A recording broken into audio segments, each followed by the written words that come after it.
Last night I took on Australia's #1 competitive eater and I failed miserably. And in doing so, I consumed a burger that had 5,000 calories. So I know what you're thinking. How far would you have to row on a rowing machine to burn off 5,000 calories? So the average person rowing will burn 450 to 700 calories an hour, which means I'd only have to row for 10 hours to burn off that burger. Probably get a bit of a numb bum. How far would I have to run? It says online the average person will burn between 700 and 900 calories running. So what does that mean? Then I'd only have to run for 6.5 hours. Could hurt my feet a bit. Tell you what, how far would I have to walk? Even at the highest echelon, that means I'd only have to walk for 14 hours. So is that how I burn the burger off? No, that's the wrong approach to fat loss.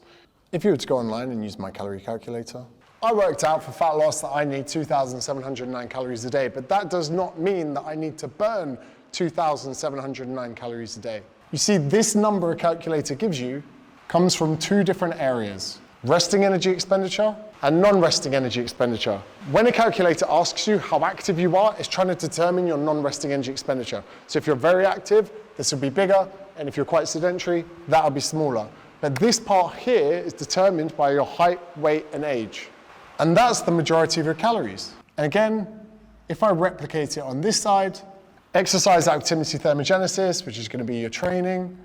Non-exercise activity thermogenesis, which is going to be your moving outside of that. Thermic effective feeding, which you can increase by having a high protein diet. And then BMR. The majority of the calories that you burn on a daily basis are not burnt at the gym, so you don't need to go to the gym to burn extra. So to reclaw that amount of calories that I overate, I could just not eat for 2 days. But that would be, yes, fucking stupid. But now that I know that 2,700 calories is my amount of calories that I need for weight loss, let's be super realistic. The majority of us eat 3 big meals a day. So if I went to 1 meal a day, I'd only be consuming 900. Deduct that from 2,700, you got what, 1,800. So break even in 2.5 days. But who the hell wants to eat 1 meal a day? No one, that's who.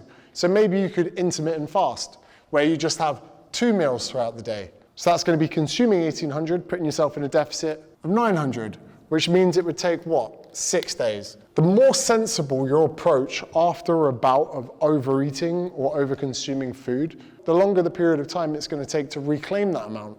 Or you could actually just stick to your deficit calories, because this is already a 15% energy deficit. And if you didn't do anything at all, it would take 16 days just continuing your deficit. So if you go back to business as normal, within 2 weeks, you've already reclaimed that 5,000 calorie burger. When you put yourself in a deficit, it's like saving money. You don't have to save every single day to succeed and to save money. But as long as you have more days saving than you do spending or breaking from the structure that you had that you're trying to stick to, you will see success.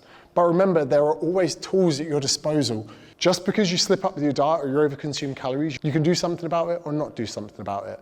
If you want something really expensive, a new handbag or a nice watch or a new car or whatever it is, you can happily pay that with money that you don't have now, as long as you're willing to recoup it in the periods after.